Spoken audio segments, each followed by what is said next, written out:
1, top. Allumage Julien.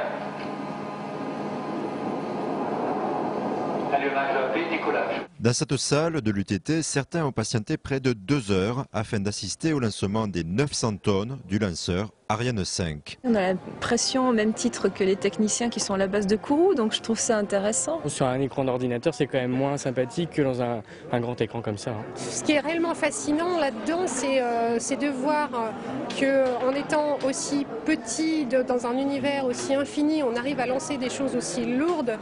L'UTT a une mission de diffusion de la culture scientifique après l'enseignement et la recherche. Donc comme nous avons la salle idéale, voilà pourquoi on est à l'UTT.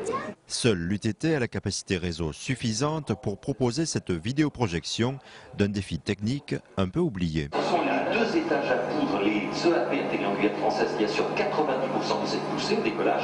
Chaque EAP consomme 2 tonnes de propergol solide, donc 2 tonnes de poudre par seconde. Il y a des lancements pratiquement tous les 15 jours, 3 semaines.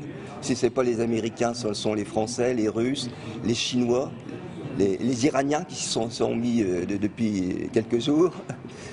Donc maintenant, un lancement, c'est devenu quelque chose de très banal. Ariane 5, c'est un immeuble de 20 étages et 900 tonnes lancé à plus de 7 km par seconde.